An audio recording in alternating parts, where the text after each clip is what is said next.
Narito ako ngayon upang ikwento ang buhay ng aking bunsong kapatid na si Mary Jane. Tatlo kaming magkakapatid. Ako na panganay, isang madre. Ang pangalawa na si Rian na nagtatrabaho sa abroad. Ang pangatlo naman at ang bunso ay walang iba, si Mary Jane, na nooy nag-aaral pa lamang. Nagsimula ang lahat sa pagiging magkaibigan ni Luigi at Mary Jane. Si Luigi ang kasintahan ni Rian. Buhat kasi nang pumunta si Rian ng ibang bansa upang magtrabaho, naging matalik na magkaibigan na si Luigi at Mary Jane. Ngunit sinira ang pagkakaibigang yaon ng isang hindi inaasahang pangyayari.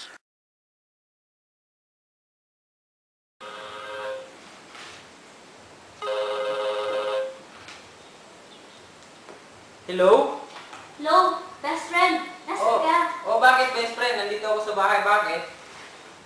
Best friend, tulungan mo naman ako. Bakit naman best friend? Nag-aaway na naman kasi kami ni Ken. Ano kasi nangyari? Oo ko dun. Sige na, gumana na lang tayo. Sige best friend, papunta na ako. I'll be right there 30 minutes. Sige. 30 minutes, sige, hintayin kita ha. Best friend, ang kulit-kulit mo. Isusumbong talaga kita kay Tito. Susumbong kita kay Tito. Meron ka nga, matutulog na ako sa kwarto ko. Di ba uuwi ka sa inyo? Hindi, kwarto ko nga to. Sige na. Uy, uuwi ka sa inyo. Ano ba yan? Best friend. Nakakapagod na kasi best friend eh. Matutulog na ako. Dami mo kasi nilumpot. Tumimik ka nga dyan. Kwarto ko to. Sinabing kwarto ko to eh. Ang kulit mo. Mary Jane, anong narinig kong ingay dyan?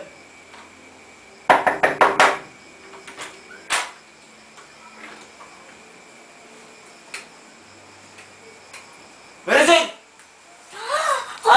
Sino kasama mong lalaki? Wala po. Ba't ilan dito? Wala po. Anong ginawa niyo? Ha?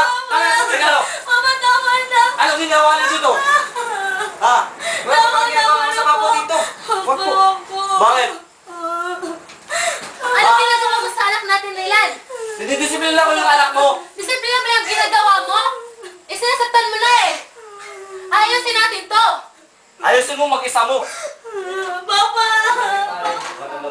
Nandito pala kami para pag-usapan yung nasa ng mga anak natin. Ano ba kasi nangyari? Kasi pare, nahuli ko sila sa kwarto. Silang dalawa lang. At lasing pa. Pero Papa, wala naman talaga nangyari nung gabing yun. Tsaka lasing ako. At tsaka hindi ko alam kung anong ginawa sa akin ng traitor kong kaibigan. Sorry na. Nabigla lang ako. Ano magagawa ng sorry mo? Mama, please, maniwala naman po kayo sa akin. Wala po talaga nangyari nung gabi yun. Oo, naniniwala ako sa'yo, ha? Pero tanggapin mo